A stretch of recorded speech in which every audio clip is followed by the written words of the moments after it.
इस आपका एक बार स्वागत है। आज हम लोग देखने वाले हैं कि सेंटेंसेस में क्या क्या होते हैं। तो यहाँ से हम लोग चालू करने वाले लेसन 2, जो कि है फ्यू बेसिक्स ऑफ इंग्लिश, अंग्रेज़ी की कुछ मूल बातें। फ्यू मतलब होता है थोड़ा, बेसिक मतलब होता है जो जनरल सब जो रहता है, सामान्य चीज़ सब ऑफ इंग्लिश। तो आइए अंग्रेज़ी के बेसिक्स की थोड़ा और जानकारी ले। इस चैप्टर के अंत में दिए गए छोटे छोटे शब्दों के समूहों को भी अच्छी तरह याद कर लीजिए। आपको इनका महत्व आने वाले चैप्टर को समझते वक्त महसूस होगा। तो यहाँ पर देख सकते क्या लिखा है, सेंटेंसेस मतलब वाक्य। तो हर भाषा के कुछ भी कहने या लिखने के लिए शब्दों के समूह का प्रयोग होता है। शब्दों का वह समूह जिसमें किसी बात का भाव पूर्णतः स्पष्ट हो, उसे वाक्य कहते हैं। दूसरे शब्दों में हम कह सकते हैं कि वाक्य वे हैं जिनसे सुनने वाले को पूर्ण संदेश का पता चल पाए। In every language, there is a need of group of words to communicate. Such group of words that communicate a complete message is called a sentence. तो एक बार देख लेते हैं ये सेंटेंस हम लोग से क्या कह रहा है। इन मतलब अंदर, एवरी मतलब सब, लैंग्वेज मतलब जो भाषा है, देयर इज़ वहाँ है, और नीड मतलब ज़रूरत, ऑफ ग्रुप मतलब समूह, ऑफ वर्ड्स मतलब वर्ड्स का शब्दों का जो समूह, जो ग्रुप है, टू कम्युनिकेट। तो हम लोग क्या है, in every language there is a need of group of words to communicate. So हर भाषा में, चाहे वो कोई सा भी भाषा हो, हिब्रू हो और अरेबिया हो, उर्दू हो, सब में हम लोग को, संस्कृत हो, सब में हम लोग को भाषा मतलब वर्ड सब मिल के क्या बनाता है, सेंटेंस बनाता है, वाक्य बनाता है। तो वाक्य से हम लोग बात करते, कम्युनिकेट मतलब बातचीत करते हैं। Such group of words that communicate a complete message is called a sentence। तो ये सच मतलब ऐसे ग्रुप मतलब जो समूह ऑफ वर्ड्स, दैट कम्युनिकेट जो बातचीत मतलब करते हैं, अ कंप्लीट मैसेज मतलब जो बताता है, कंप्लीट मैसेज देता है, इज कॉल्ड सेंटेंस। तो जैसे अगर ऐसे कुछ भी हम लोग लिख देते हैं, जैसे ही शी बी, तो इसका मतलब क्या हुआ, मतलब हम लोग को समझ में नहीं आया। तो सेंटेंस का मतलब ये होता है कि हम लोग को उसका मतलब समझ में आना चाहिए, तभी उसको सेंटेंस बोलेंगे, ना तो सेंटेंस नहीं है वो। आगे देखते क्या लिखा हुआ है। मान लीजिए आपने मुझसे पूछा क्या ऑफिस जाओगे। मैंने उत्तर दिया नहीं। आप समझ गए कि मैं ऑफिस नहीं जाऊंगा। आपका प्रश्न क्या ऑफिस जाओगे भी एक वाक्य है, और मेरा उत्तर नहीं भी एक वाक्य है। तो यहाँ पर देख सकते हैं जो प्रश्न पूछा जा रहा है वो भी वाक्य के अंदर आता है, और नहीं भी वाक्य के अंदर आता है, क्योंकि ये अपना मतलब ठीक से बता रहा है। अगर मतलब हमें पता नहीं चलता तो हमें समझ में नहीं आता, इसे वाक्य का नाम नहीं दे सकते। ये बात अलग है कि मेरा वाक्य सिर्फ एक शब्द से बना है, कई शब्दों से नहीं। महत्वपूर्ण यह नहीं कि वाक्य में शब्द कितने, महत्वपूर्ण यह है कि कहे गए वाक्य द्वारा दिया गया संदेश पर्याप्त है या नहीं। अगर आप ध्यान से सोचे तो मेरे कहने का तात्पर्य स्पष्ट था कि मैं ऑफिस नहीं जाऊंगा, इसलिए मेरा वाक्य पूर्ण व पर्याप्त है। तो आगे हम लोग देखते हैं क्या लिखा हुआ है। Type of sentences. तो सेंटेंसेस के टाइप क्या है, आज हम लोग क्लासिफिकेशन 1 तक देखेंगे क्या क्या होता है। वाक्यों को उनके भाव व अर्थ के आधार पर निम्नलिखित 4 वर्गों में वर्गीकृत किया जाता है। On the basis of their sense and meaning, sentences are classified in 4 categories. तो on मतलब ऊपर, the basis मतलब जो उसका जो ऑन द बेसिस मतलब ए बेस है, मतलब क्या बेस है? बेस मतलब ये है सेंस एंड मीनिंग, मतलब उसका मतलब क्या हो रहा है, उस कुछ वाक्य का मतलब कुछ दे रहा है, और मीनिंग मतलब तो वो मतलब हो गया। सेंस मतलब कुछ कुछ समझ में आ रहा है कि नहीं आ रहा, वो हो गया सेंस, ठीक है। और मीनिंग मतलब जो मतलब है, मतलब दे रहा है। Sentences are classified in the following 4 groups. Sentences मतलब वाक्य आर क्लासिफाइड मतलब जो हम लोग को जो बताता है इन द फॉलोइंग 4 कैटेगरीज। तो फॉलोइंग मतलब जो अभी बताने जा रहे हैं 4 कैटेगरीज, 4 भागों, कैटेगरीज मतलब भागों में डिवाइड किया। तो यहाँ पर बता रहे हैं on the basis of sense and meaning sentences classified into 4 categories. तो यहाँ पर ये बताया जा रहा है कि ये सेंसेस और मीनिंग्स की वजह से जो हम लोग का सेंटेंसेस है वो क्लासिफाइड होता है 4 कैटेगरी में। तो क्या क्या कैटेगरी एक बार देख लेते हैं। नंबर 1, असर्टिव और डिक्लेरेटिव सेंटेंसेस। स्वीकारात्मक या कथात्मक वाक्य।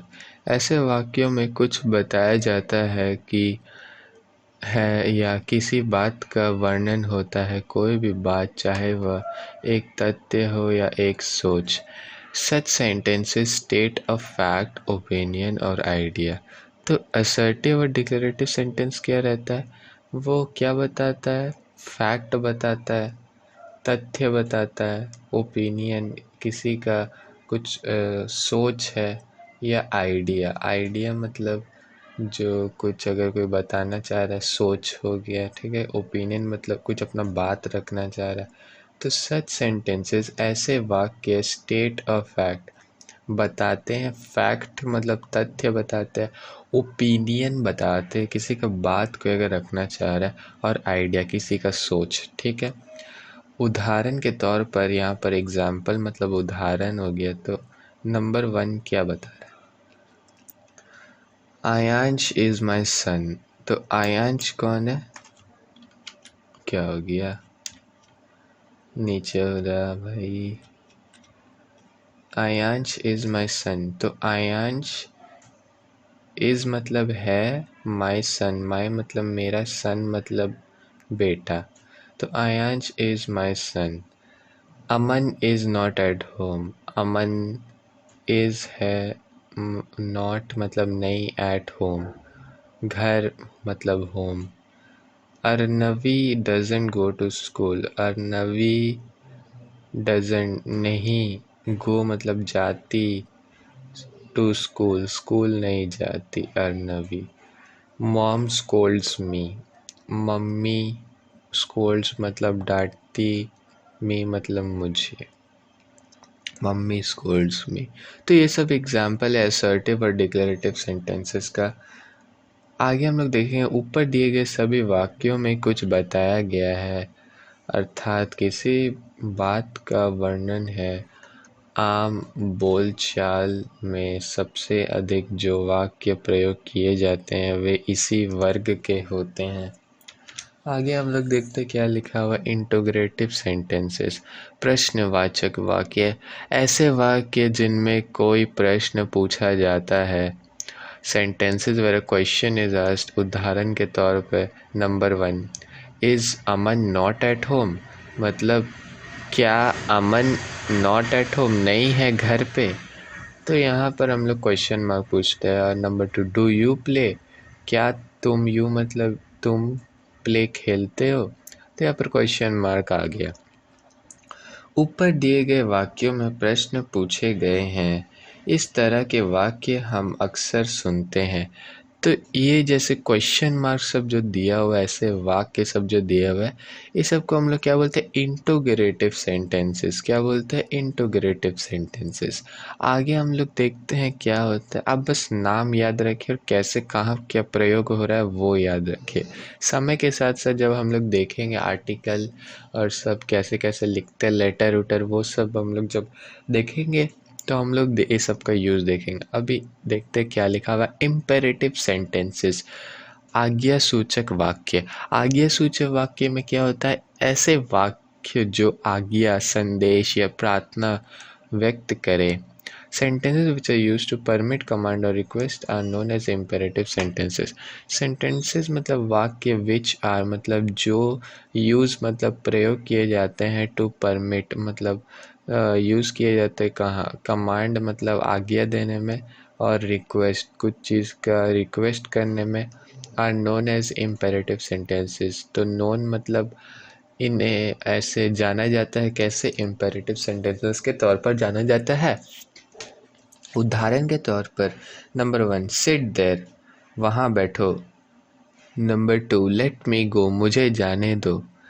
तो सिट मतलब बैठो, देयर मतलब वहाँ, लेट मी गो, लेट मतलब प्लीज़ मुझे, मी मतलब मुझे, गो मतलब जाने दो। लेट मी गो, लेट मी गो, मुझे जाने दो। ठीक है, तो आपको समझ में आ गया होगा। ऊपर दिए गए पहले वाक्य में आदेश दिया गया है, जबकि दूसरे वाक्य में प्रार्थना अर्थात निवेदन किया गया है। इस तरह के वाक्य हम आगे आने वाले इम्पेरेटिव सेंटेंसेस चैप्टर में पढ़ेंगे। तो यहाँ पर उदाहरण के तौर पे इम्पेरेटिव सेंटेंसेस के जो और यूज़ सब होगा वो सब हम लोग आगे देखेंगे इसमें। अब देखते हैं एक्सक्लेमेटरी सेंटेंसेस क्या होता है। विस्मयादि बोधक वाक्य, ऐसे वाक्य जिनमें अचानक उत्पन्न हुई भावनाओं जैसे दुख, खुशी, हैरानी, डर आदि की अभिव्यक्ति हो। Sentences which are used to express sudden emotions such as joy, grief, shock, fear, etc. तो इसका क्या मतलब है? Sentences मतलब वाक्य which are जो यूज़ होता है एक्सप्रेस करने में sudden emotions, कुछ भाव, सच एज जॉय, जॉय मतलब खुशी, ग्रीफ मतलब दुख, शॉक मतलब एकदम शॉक हो गया, मतलब शॉक हो गया, समझे। फियर मतलब डर गया, और आदि एटसेट्रा। उदाहरण के तौर पर क्या दिखा? वाव मतलब गजब या बहुत बढ़िया। थैंक गॉड भगवान का शुक्र है। तो ये सब हम लोग एग्जाम्पल देखे एक्सक्लेमेटरी सेंटेंसेस का। ऊपर दिए गए वाक्यों में मन में अचानक उत्पन्न हुई भावनाओं की अभिव्यक्ति है। इस तरह के वाक्य हम पिछले चैप्टर में पढ़ चुके हैं और आगे आने वाले इंटरजेक्शन चैप्टर में भी पढ़ेंगे। तो इंटरजेक्शन चैप्टर में भी हम लोग पढ़ेंगे, इसका मैं बहुत बेसब्री से इंतज़ार कर रहा हूँ। तो हम लोग पढ़ेंगे और देखेंगे क्या क्या हुआ है। तो आज के हम लोग लेक्चर में क्या क्या देखे? एक्सक्लेमेटरी सेंटेंस देखे, और क्या क्या देखे?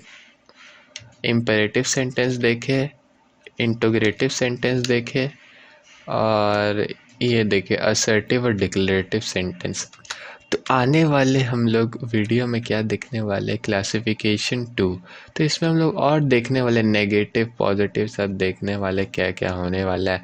तो आप लोग ऐसे आगे बढ़ते रहिए, और मुझे पता है कि आप लोग को अच्छा लग रहा होगा, और ऐसे ही बस दूसरों का मदद करते रहिए और खुश होते रहिए।